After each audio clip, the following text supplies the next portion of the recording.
আপনাদের সবাইকে স্বাগতম জানিয়ে শুরু করছি জিএফ4 এর হ্যান্ডসন। তাহলে চলুন আমরা এটি আনবক্সিং করে দেখি এর ভিতরে কি আছে।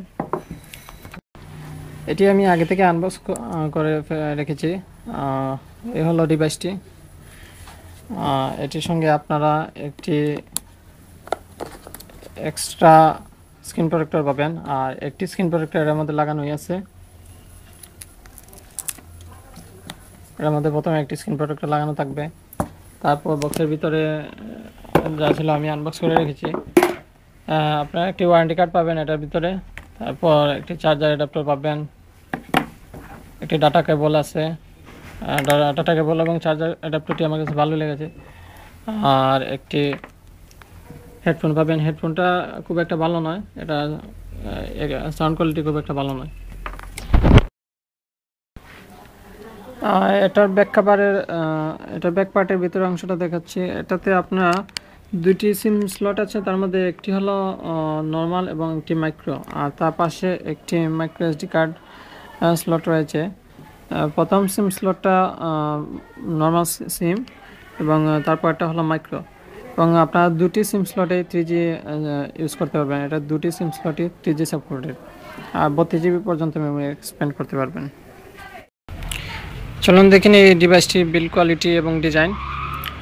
এটার সামনের দিকে প্রথমে উপরের দিকে রয়েছে সেন্সর এবং তার পাশে একটি নোটিফিকেশন লাইট, এবং তার পাশে রয়েছে স্পিকার, এবং ডান দিকে উপরের দিকে 2 মেগাপিক্সেল ফ্রন্ট ক্যামেরা এবং তার পাশে একটি ফ্রন্ট ফ্ল্যাশ।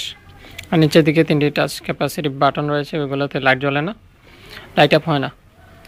আর পিছনের দিকে প্রথমে উপরের দিকে একটি 5 মেগাপিক্সেল অটো ফোকাস ক্যামেরা, আর তার নিচে একটি ফ্ল্যাশ লাইট পাবেন, আর এখানে ওয়ালটনের লোগো, আর নিচের দিকে প্রিমো জিএফ4, আর তার নিচে যে স্পিকার, এবং এটার বাম পাশটা পুরোপুরি ফাঁকা।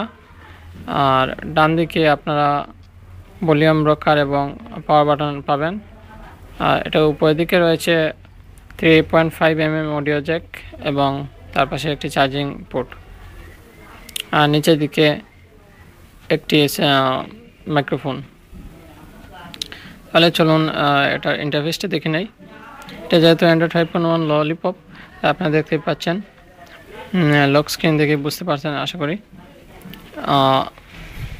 এবার চলুন এটার ইউআইটা দেখে নিই। এটা ইউআইটা মোটামুটি স্মুথ, খুব একটা স্মুথ নয়, তারপর এই প্রাইস অনুযায়ী ভালোই আছে, এবং ডিসপ্লেটা মোটামুটি ভালো আছে। যেহেতু আইপিএস ডিসপ্লে, এটার ভিউ অ্যাঙ্গেল তেমন একটা প্রবলেম নেই, খুব একটা ভালো না হলো, ভিউ অ্যাঙ্গেল মোটামুটি ভালো। চলুন এবার আপনাদেরকে এটাতে আমি কিছু বেঞ্চমার্ক রান করে রেখেছিলাম, এই বেঞ্চমার্ক স্কোরগুলো দেখিয়ে নিই।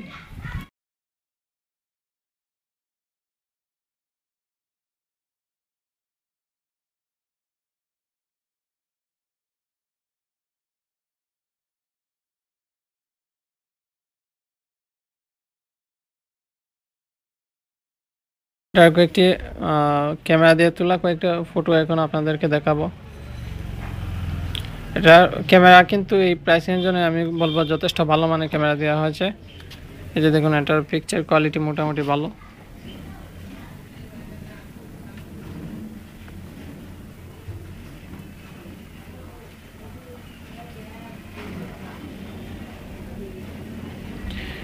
পিকচার কোয়ালিটি মোটামুটি ভালো আছে, তবে পিকচারের কালার প্রোটেকশনটা ভালো নয়।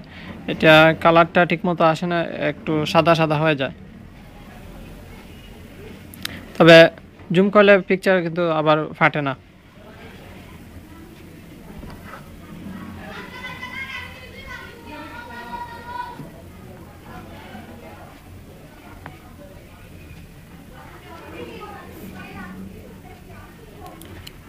এই যে এটা হলো, এটা রাতের বেলা এটা ফ্ল্যাশ লাইট দিয়ে তোলা ফটো, পুরোপুরি অন্ধকারের মধ্যে এই ফটোটা তোলা, তবুও অনেক যথেষ্ট ভালো ফ্ল্যাশ দেওয়া হয়েছে এটাতে।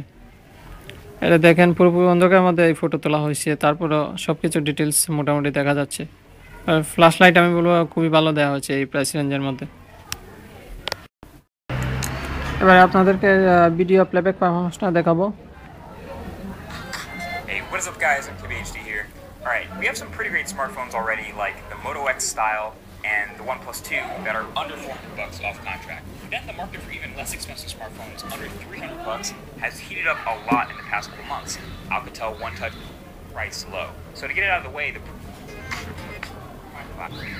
so for out of this phone, the interchangeable name something over time. So the Moto G has the exact same camera sensor from the neck panel as last year's Moto G, so it's not the brightest thing in the world, but has okay viewing angles and it's an IPS দেখতেই পাচ্ছেন display. এটা video Nothing playback noteworthy যথেষ্ট here. ভালোই। And inside is এটাতে আপনারা Snapdragon full HD video 410 play করতে পারবেন। quad-core chip.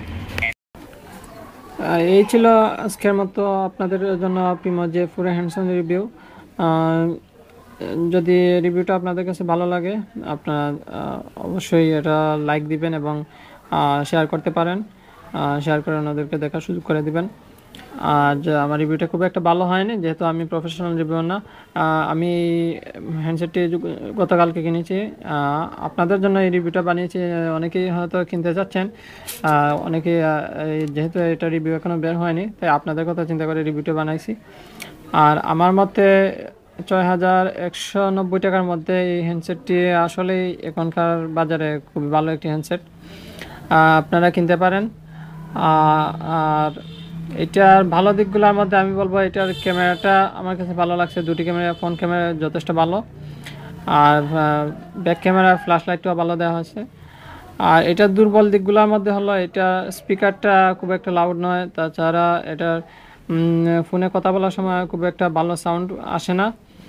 আর build কোয়ালিটিটা আসলে ডিজাইনটা যথেষ্ট ভালো, তবে এটাতে যেহেতু এটার দাম খুব একটা বেশি দেওয়া হয়, অনেক কম রাখা হয়েছে, তাই এটাতে চিপ কোয়ালিটির ম্যাটেরিয়াল ইউজ করা হয়েছে। এটার বিল্ড কোয়ালিটির মধ্যে, এটার বডির মধ্যে চিপ কোয়ালিটির ম্যাটেরিয়াল ইউজ করা হয়েছে, তাই আপনাদেরকে একটু সাবধানে ইউজ করতে হবে। এটা হাত থেকে পড়লে কিন্তু আপনার ডিসপ্লে প্লাস আপনার বডি ভেঙে যাওয়ার খুব বেশি সম্ভাবনা রয়েছে। তাছাড়া এই প্রাইস রেঞ্জে আসলে সেটটি এখনকার জন্য ভালোই বলবো। আর গেমিংয়ের পারফরমেন্স বলতে পারতেছি না কেমন হবে, যেহেতু আমি এটাতে গেম এখনও ট্রাই করিনি। আর আপনারা কিন্তু এটার গেমের ডাটা এসডি কার্ডে রেখে খেলতে পারবেন, যা একটা ভালো দিক 5.1 ললিপপের। তবে আমি ফোন স্টোরেজের মধ্যে এটার গেম ডাটা রেখে চেষ্টা করছিলাম, এটা ফোন স্টোরেজের মধ্যে গেম ডাটা রেখে গেম আসলে চলে না দেখলাম। এটার এসডি কার্ডের মধ্যে ফোন গেমস ডাটা রেখে আপনাদেরকে প্লে করতে হবে। তাহলে আজকের মতো এখানে সবাইকে ধন্যবাদ, আপনার ভিডিওটি দেখেন এবং লাইক দেন। আসসালামু আলাইকুম।